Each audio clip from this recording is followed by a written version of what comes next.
জনতা এ পর্যায়ে বক্তব্য রাখবেন হেফাজতে ইসলাম বাংলাদেশের কেন্দ্রীয় সহকারী সাংগঠনিক সম্পাদক মাওলানা জাবের কাসেমি। বক্তব্য রাখবেন হযরত নূর হোসেন কাসেমি রাহমাতুল্লাহি আলাইহি।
এই মুহূর্তে বক্তব্য রাখবেন হেফাজতে ইসলাম বাংলাদেশের অফিস সম্পাদক জনাব মাওলানা আফসার মাহমুদ। আসসালামু আলাইকুম ওয়া রাহমাতুল্লাহি ওয়া বারাকাতুহু। নারী সংস্কার বিষয়ক কমিশন যে প্রতিবেদন সরকারের নিকট পেশ করেছে, সেই প্রতিবেদন যদি সরকার অনুমোদন দেয় তাহলে এই দেশের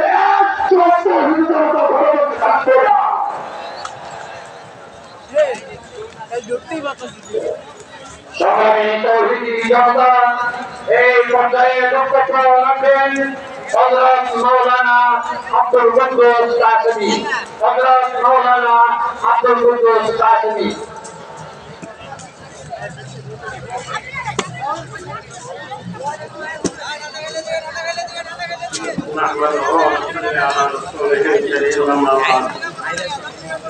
আজকের হেফাজতে ইসলামের মহাসমাবেশে আসার উদ্দেশ্য সবাই আমাদের জানা আছে।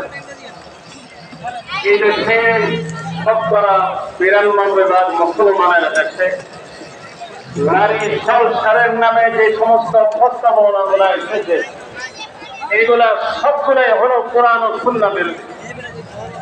এই দেশের উলামায়ে কেরামের ঈমান ও আকীদার উপরে, তাওহীদি জনতার ঈমান ও আকীদার উপরে আঘাত হানলে আমরা কোনখানে বরদাস্ত করব না।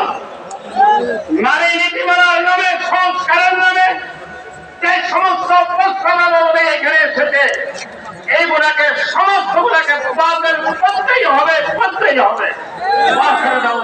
আলহামদুলিল্লাহ। সম্মানিত উপস্থিতি, এই পর্যায়ে বক্তব্য রাখবেন আন্তর্জাতিক বিষয়ক সহ সম্পাদক ডক্টর মাওলানা শাহিদ আহমদ। ডক্টর মাওলানা শাহিদ আহমদ। বিসমিল্লাহির রহমানির রহিম। হেফাজতে ইসলাম আয়োজিত আজকের ঐতিহাসিক সোহরাতে উদ্যানটিতে সম্মানিত তাওহীদি জনতা, আসসালামু আলাইকুম ওয়া রাহমাতুল্লাহ। আপনারা জানেন কি উদ্দেশ্য শরীয়তকে তাওহীদি জনতা উলামায়ে কেরামের ডাকে সাড়া দিয়েছে। বাংলাদেশের ইতিহাসে আমরা বলে দিতে চাই, যত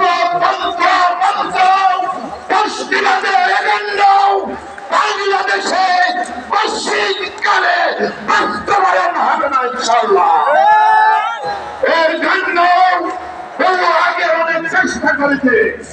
আমরা বলতে চাই, কোন অত্যাচার